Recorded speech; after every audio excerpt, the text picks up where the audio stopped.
स्वागत करते हैं आप सभी का फिर से एक नए ब्लॉग में। तो आज है हमारा 17 जुलाई और अभी रात के लगभग 8-9 बज रही होगी। खाना खाकर हम आए हैं छत पर। हमको नींद लग रही थी।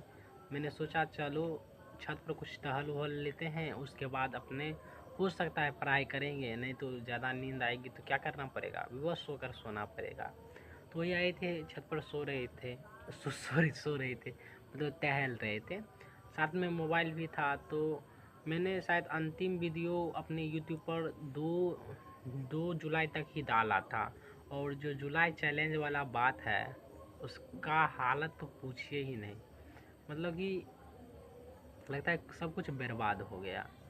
हमारे कोचिंग में केमिस्ट्री का 3 लेसन शायद ख़त्म होने वाला है और हम उसी एक लेसन को एक बार लिख के ख़त्म किए और दोबारा उसमें चल रहा है। समझे नहीं समझे, मतलब कि लिख के हम अपने तरह से अपने दिमाग से सेल्फ स्टडी करते हैं, उस तरह से हमने उसको ख़त्म कर दिया।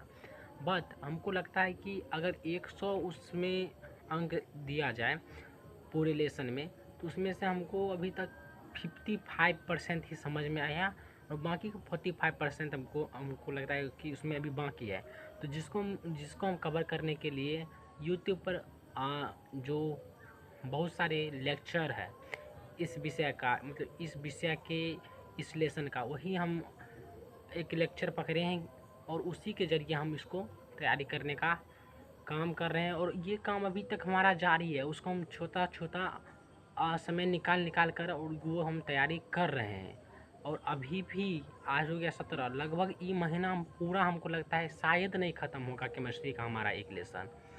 और अगर सच बोले तो जितना डीप आज तक हम जीवन में नहीं पढ़े थे केमिस्ट्री को, उतना डीप हम जाने का प्रयास कर रहे हैं। और एक बात बोल देते हैं, जितना डीप जाते हैं पढ़ने में उतना और आनंद आता है।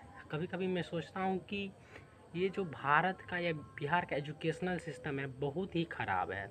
बच्चे को ऊपर ऊपर पढ़ने के लिए प्रेरित करता है, लेकिन जब बच्चा डीप में जाकर पढ़ता है ना, उसको एक्चुअली लगता है कि भाई पढ़ाई क्या चीज़ है। जब बच्चे को मन लगने लगता है, बच्चे समझने लगते हैं, उस डीप में जाकर समझने लगते हैं, तब बच्चा कहता है कि नहीं हमको वही सब्जेक्ट पढ़ना है। तो देखिए सब सब्जेक्ट आसान है, बरसते यहाँ पर बच्चे को समय नहीं मिल पाती है, बच्चे को वैसे शिक्षक नहीं मिल पाते हैं जो उसको उस तरह से उसको तैयार कर पाए। और बच्चे इस शिक्षक के अभाव और समय के अभाव में पढ़ाई को एक बोझ समझ लेते हैं और चाहे जो भी क्लास हो उसको बस एक पड़ाव की भांति वो पार करते हैं। और बाकी जब ये पड़ाव पार हो जाता है तो बच्चे कहते हैं कि भाई हमें तो कुछ नॉलेज ही नहीं है इसके बारे में। और कुछ बच्चे इसमें हाईएस्ट रैंक मार्क भी ऑब्टेन करते हैं।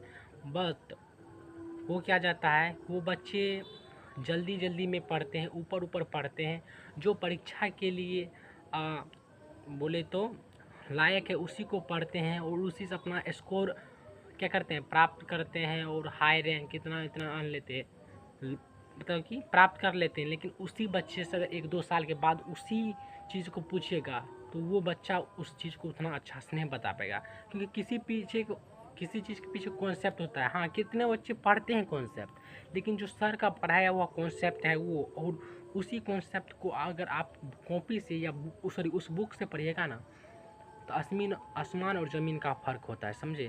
क्योंकि सभी व्यक्ति का अपना सोचने और समझने की शक्ति या क्षमता अलग अलग होती है। तो हम तो एडवाइस के हम अपना अभी तक का अनुभव यही आपको बोलेंगे कि पहले तो आप बुक पढ़िए, जितना डीप जाकर हो सकता है बुक पढ़िए, उसके बाद लेक्चर वाले वीडियो देखिए, तुलना कीजिए, हम कहते हैं बेटर समझ में आएगा इससे। और आज के लिए तो इतना ही।